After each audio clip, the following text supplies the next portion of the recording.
Well, we're having fun today. You're on Outside the Beltway. I'm John Fredericks, and I am your blowtorch, your free speech in America. The truth, my friends, will set you free. Sometimes it hurts. You don't want to hear it. I get it.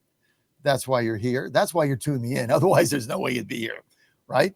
So somebody puts in the chat, which I happen to be engaged in today, which is rare because I got other things to do. So I'm sorry about that. I should get more engaged. Tyler told me to do that. So somebody texted, "Hey, the Dilly Memes team is meeting today at the White House." Oh my God. That's your answer to healthcare. That's your answer to affordability. That's your answer to prosperity. That's your answer to growing the economy. That's your answer to H-1B visas. Dilly Memes team is meeting today at the White House. This is our solution. We're going to win this battle by doing memes on TikTok.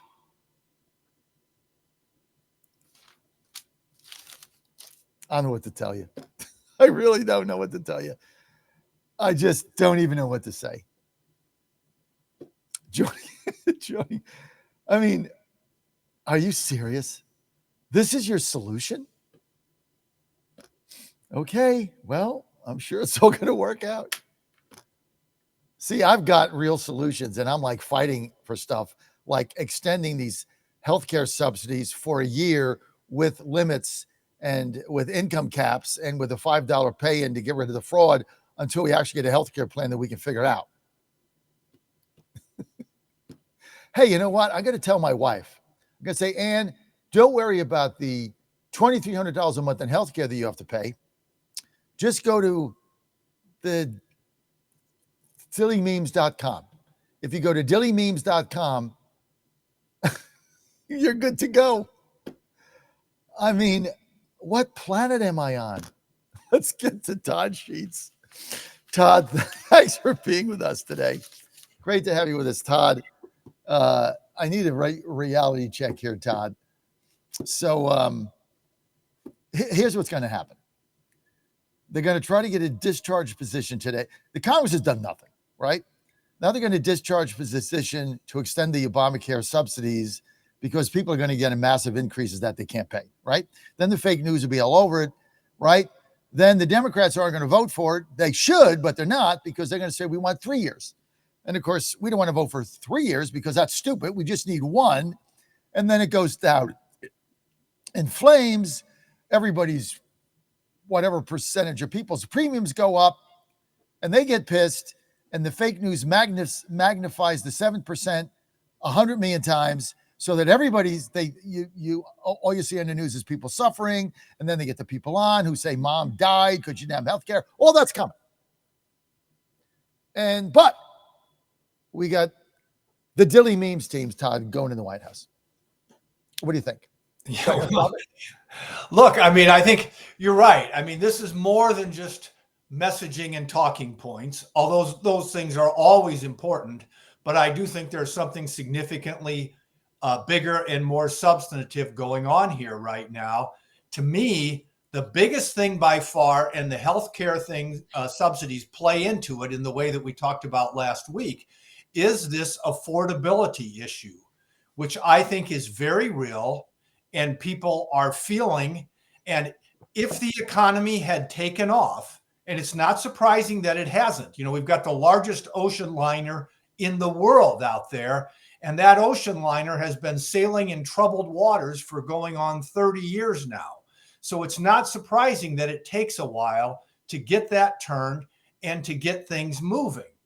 But given that set of circumstances, without a booming economy, you have to deal with the affordability issues in the best way that you can, which to me means inflation is still running too high relative to the affordability wound that the Biden administration created. So to me, that's the big issue. And I think you're right. I'd rather see us be fiscally responsible. You can make the case all day long and it makes perfect sense. You'd have a bunch of people nodding their heads up and down. These were supposed to be temporary. A temporary thing goes away and then people have to adjust.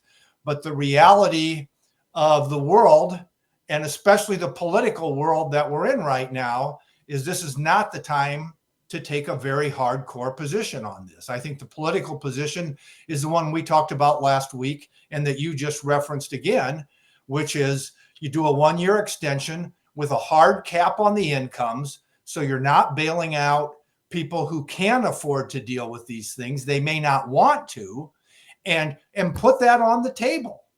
And if the Democrats turn it down, then let them run around with their talking points all day long. But if you've got the Republicans lined up for that deal and Trump ready to sign it and the Democrats walk away, then it's their deal and it's their problem. And as you just said, and as we talked about a week ago, you then give yourself, I mean, maybe it's not a year, maybe it's 6 months if you want to try and do something before the midterms happen. But then you've got 6 to 12 months to make this a priority, which people clearly want it to be.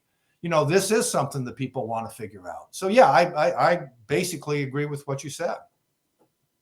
And the problem is, if they get the discharge petition, which remains to be seen, but if they get it and they force this out, and there's, we've cobbled together, I think, 30 or 40 bipartisan people, and I hate the word bipartisan, but Kiggins and Fitzpatrick are our two people. We're going to put that forward, and it could pass with Democrat votes, right? Because Democrats are saying we don't want these premiums to go up. So it could pass. We got enough Republicans to pass it with Democrat votes. And then it'll go to the Senate, and then, maybe Trump will veto it, but it's still something. You can still go forward. But the Democrats, outside of a handful, are not going to vote for it. And the reason they're not going to vote for it is because they don't really care about solving it. They don't really care about the people whose premiums go up. They're going to say we want it for 3 years. They're going to fight it. It's going to go down in flames. They want people to suffer so then they can win the election. This has been the problem. This is the reality of what the Democrats are. They don't care if you live or die as long as they get power. So we've gamed this thing out. I mean, you and I have gamed this out for 3 weeks on a remote radio program, and they can't figure it out in Congress. Yeah, and Trump needs to step in also and work with them on this. I mean, I think it's got to come from both sides right now. He's asking for health savings accounts, which in the short term is not going to help. I mean, I understand the concept, but in the short term, if you get another $300, $400 a month you got to pay in January, you don't have the money for a health savings account. There's no money in it. So I'll be right back. Stay with us, Todd.